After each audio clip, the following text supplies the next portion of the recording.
শুক্রবার রাতে রাজধানীর বিজয়নগরে ব্যাপক সংঘর্ষের ঘটনা ঘটে। এই সংঘর্ষের প্রথম দিকে ধাওয়া পাল্টা ধাওয়ার চিত্র দেখা গেলেও পরে এটি সংঘর্ষের রূপ নেয়।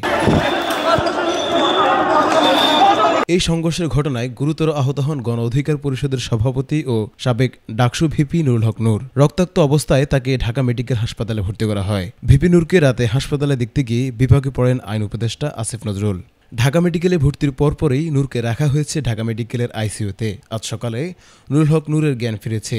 আজ শনিবার সকাল 7:05 তার ব্যক্তিগত ফেসবুক পেজ থেকে দেওয়া এক স্ট্যাটাসে এ তথ্য জানানো হয়েছে। এদিকে নুরুল হক নূরের চিকিৎসার জন্য 6 সদস্যের মেডিকেল বোর্ড গঠন করার কথা জানিয়েছেন ঢাকা মেডিকেল কলেজ হাসপাতালের নতুন পরিচালক ব্রিগেডিয়ার জেনারেল আসাদুজ্জামান। তিনি জানান, আহত অবস্থায় রাতে যখন আনা হয় প্রথমে ক্যাজুয়ালিটি বিভাগের চিকিৎসকরা নূরকে দেখেন।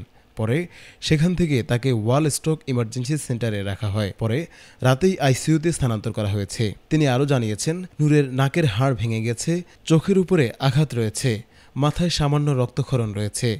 রাতেই 5 বিভাগের চিকিৎসকদের নিয়ে মেডিকেল বোর্ড গঠন করা হয় এবং তাদের পরামর্শে চিকিৎসা দেওয়া হচ্ছে। নূরের বর্তমান অবস্থা সম্পর্কে পরিচালক জানিয়েছেন, তিনি বর্তমানে স্ট্যাবল রয়েছেন, তবে 48 ঘন্টা না যাওয়া পর্যন্ত শঙ্কামুক্ত বলছি না। তার মস্তিষ্কে যে রক্তক্ষরণ রয়েছে তা ওষুধে ভালো হয়ে যাবে বলে আশা প্রকাশ করার কথা জানিয়েছেন তিনি।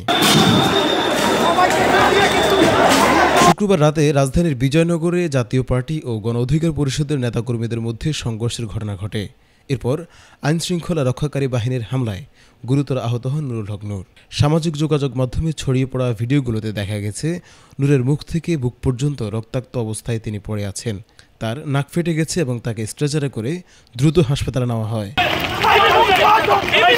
হাবিবুল্লাহ, এটিএন বাংলা, ঢাকা।